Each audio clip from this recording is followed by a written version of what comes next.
सुबह के 5 बजे हैं। मेरी ट्रेन का समय 5:40 है। मुझे दिन का सफर ट्रेन से तय करना है। ट्रेन समय पर आई और मैं अपनी सीट पर सामान वगैरह रखकर बैठ जाती हूँ। ज्यादातर लोग उस समय सो रहे थे। उन्हें देखकर मैं भी अपनी सीट पर बैठे बैठे सोने की कोशिश करती हूँ, लेकिन मैं बाकियों की तरह निश्चिंत होकर अपने सिर को निढाल नहीं छोड़ पा रही थी। वजह एक डर। बगल की सीट पर बैठे आदमी को मैं नहीं जानती, लेकिन मेरा दिमाग इतना जरूर जानता है कि मुझे पूरे सफर में चौकन्ना रहना है। क्या पता मेरी आंख लगे और वो आदमी गलत तरीके से छू दे, या क्या पता पीछे वाली सीट पर बैठा आदमी अपना हाथ आगे ला दे।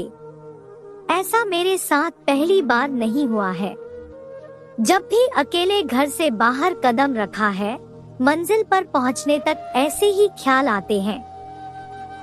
क्या मैं अकेली हूँ? नहीं। इस देश की हर गली, चौराहे और सड़कों पर निकलने वाली हर लड़की के अंदर ऐसा खौफ रहता है। इस बार ब्लैक बोर्ड में ऐसी ही कुछ लड़कियों से मिलने में दिल्ली पहुंची, जिनकी जिंदगी छेड़खानी और गलत हिंसा ने पूरी तरह से बदल दी।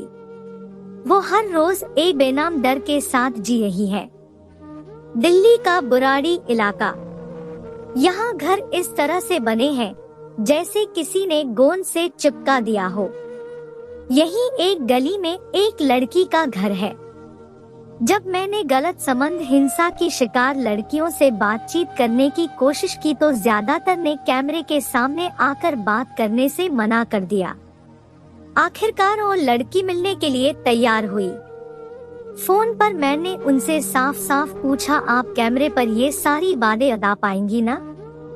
वो लड़की ने झट से कहा, बोलना तो पड़ेगा।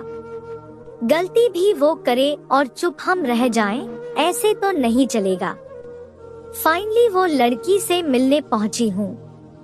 वो मुझे देखकर हंस रही थी, खिलखिला रही थी, लेकिन ये सब तभी तक था जब तक मैंने 7 साल पहले उनके साथ घटी घटना का जिक्र नहीं किया था। जब वो के साथ पार्क में लड़के ने बदतमीजी की तो वो खुद को दोषी मानने लगी। पहली बार मेरे लिए भी सवाल पूछना थोड़ा कठिन लग रहा था, लेकिन मैंने बोलने लगती पूछा, क्या हुआ के एंट्रेंस के लिए कोचिंग जाती थी। 2018 की बात है। जून का महीना था। घर वापस आने के 2 रास्ते थे, एक थोड़ा लंबा और दूसरा शॉर्टकट। कभी कभी रिक्शा लेकर घर वापस जाती थी, तो कभी कभार पार्क के रास्ते शॉर्टकट ले लेती थी। गर्मी ज्यादा थी तो उस दिन पार्क वाला रास्ता ले लिया। वो लड़की ये सब आंखें बंद कर बताना शुरू करती है, मानो वो घटना रील की तरह उनके सामने चल रही हो और उसे देखकर वो मेरे सामने दोहरा रही है। वो आगे कहती है, उस दिन जो हुआ उसके बाद से मैं अपने घर के बगल में बने पार्क तक नहीं जाती। इस घटना को 7 साल बीत गए हैं। दोस्त परिवार की जिद पर भी मैं पार्क नहीं जाती।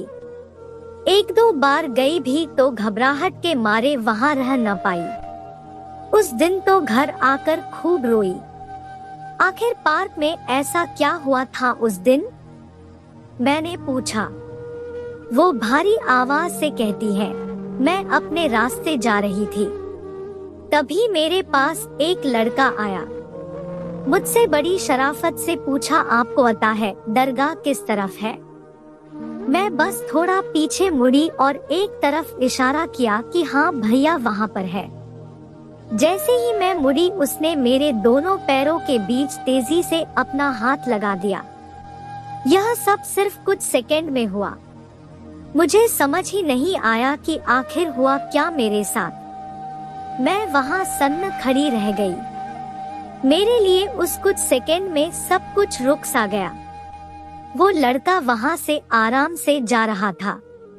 मैं बेजान खड़ी रह गई। इतनी भी हिम्मत नहीं हुई कि उसे मैं थप्पड़ लगा पाऊं। या कम से कम कुछ चिल्ला पाऊं। अब जब 7 साल बाद इस बात को याद करती हूँ तो खुद पर गुस्सा आता है। 7 से 8 साल की उम्र से ही मार्शल आर्ट शुरू कर दिया था, पर जिस वक्त ये हुआ मैं ब्लैंक रह गई। उम्र भर की सारी तैयारी, सारा मार्शल आर्ट रह गया। वहाँ से घर तक कैसे आई? उस वक्त ज़हन में क्या चल रहा था? ये पूछने पर वो कहती है, कुछ मिनट में बस बेजान सी खड़ी रह गई। शरीर ठंडा पड़ गया था, आंखों में आंसू थे। मैं खुद को ऊपर से नीचे देख रही थी। किस तरह मेरे कदम घर तक पहुँचे पता नहीं। मैं सीधे अपने कमरे में गई। वहाँ बहुत देर तक सुन्न बैठी रही। उस गंदे हाथ को महसूस कर पा रही थी, इसलिए ठंडे पानी से खुद को रगड़ कर नहाया।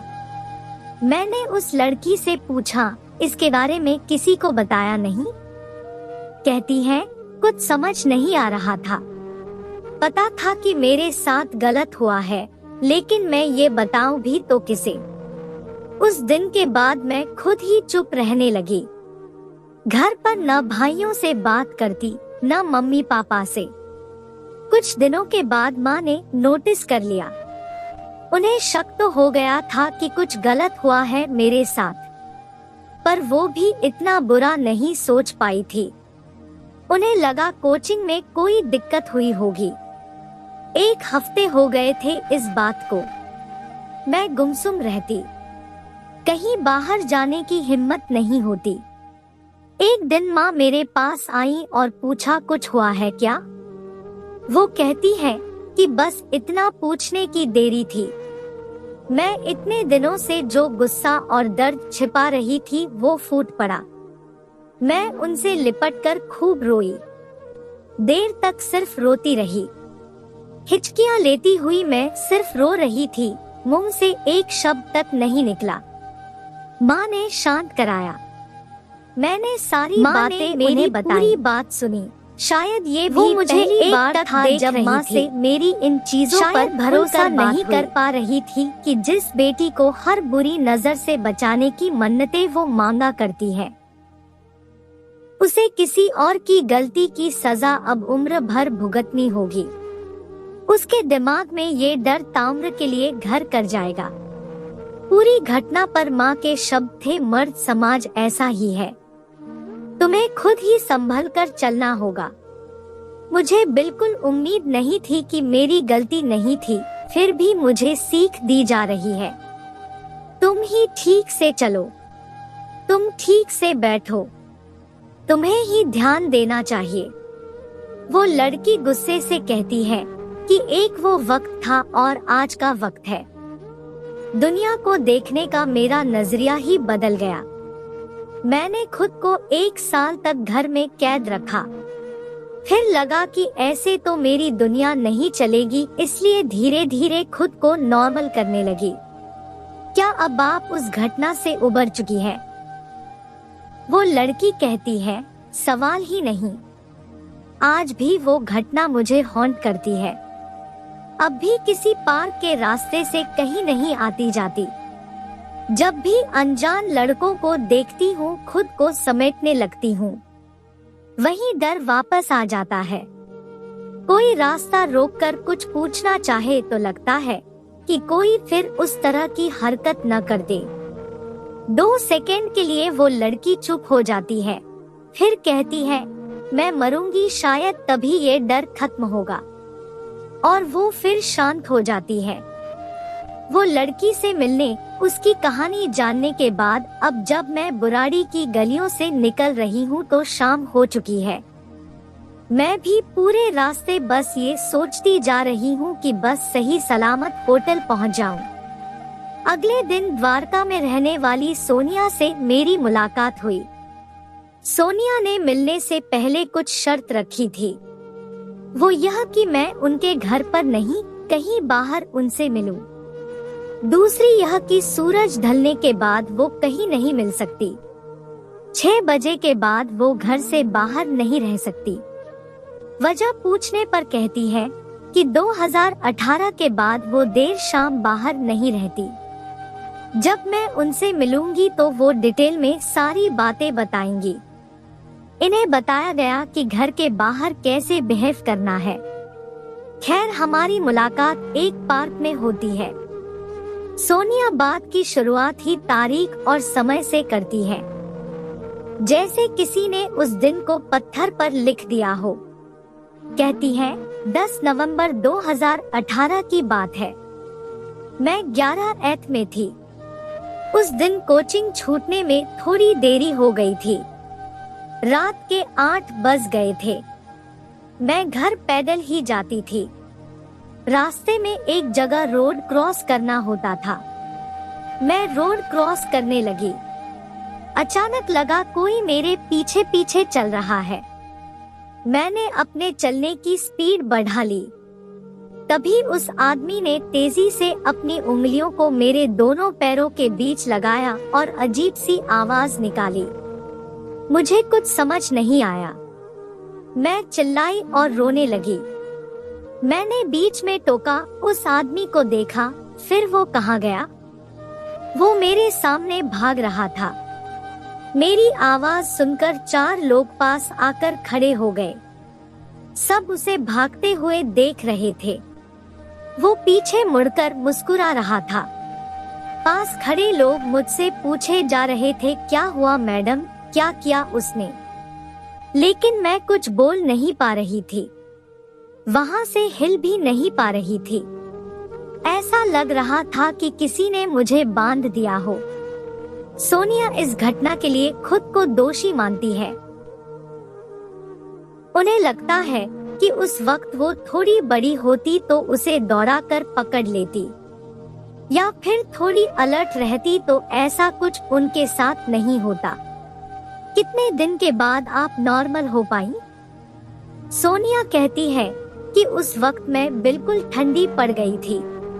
करीब 25 सेकंड तक तो मेरे शरीर में शायद जान ही नहीं थी।